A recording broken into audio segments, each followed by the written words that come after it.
आपत्ति काल परखिह उचारी। आपत्ति विपत्ति के समय में 4 की परीक्षा होती है। किसकी किसकी?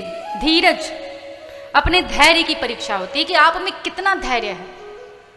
दूसरी परीक्षा किसकी होती है? धर्म की परीक्षा होती है विपत्ति के समय में।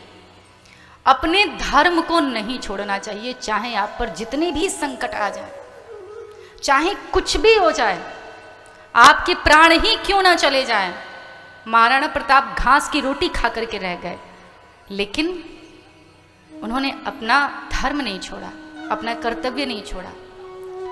धर्म की परीक्षा होती है। तीसरी, मित्र। आपका मित्र जब तक आपके पास बहुत सारे रुपए पैसे हैं ना, तब तक हमेशा कहेगा अरे मित्र हम तो तुम्हारे हैं, हम तुम्हारे साथ हैं, क्योंकि आपसे उसको लाभ है। लेकिन जिस दिन आपके पास कुछ भी नहीं है, उस दिन वो आपका मित्र कहता है कि हम तुम्हारे साथ हैं, तुम चिंता मत करो, तो मानिए कि वो आपका सच में मित्र है।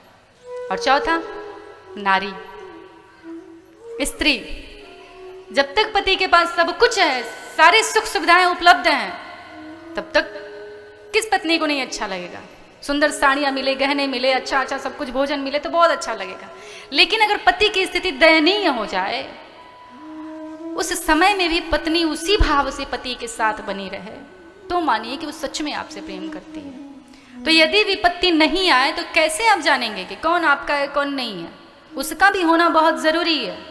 सुख दुख का तो कॉम्बिनेशन होता है। आप सिर्फ सूर्य के प्रकाश में ही रहें तो आप खुद ही पागल हो जाएंगे।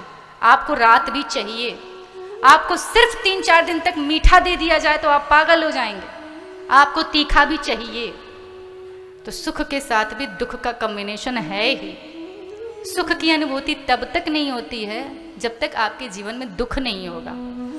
जैसे जो शुरू से ही अच्छे छत के नीचे रहा हो, वो नहीं जानेगा कि अच्छे छत का महत्व क्या होता है।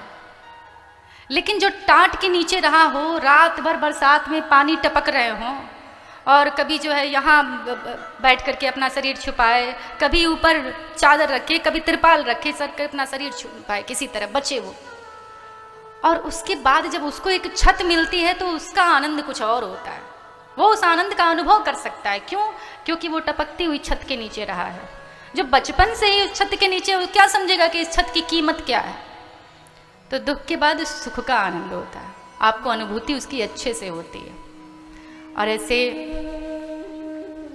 नारायण सेवा संस्थान में कई बच्चे बहुत जिनके पास पैसे नहीं हैं, जो असहाय हैं, जो सोचते हैं कि कोई ऐसा हो जो हमारी मदद कर दे, हमारे लिए कुछ करे।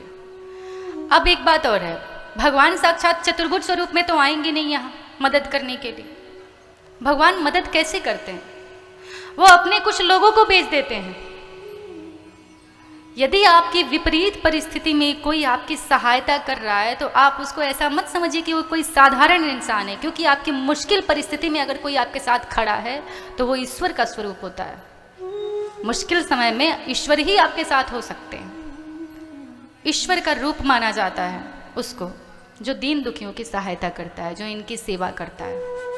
यूँ तो हम बहुत कमाएंगे, बहुत यहीं रह जाएगा, लेकिन अगर किसी के लिए कुछ कर देते हैं और हमारे कुछ सहयोग से किसी का जीवन बन जाए, कोई चलना सीख जाए, कोई दौड़ना सीख जाए, कुछ करना सीख जाए, तो समझिए कि आपके पूरे जीवन की कमाई की सार्थकता हो गई।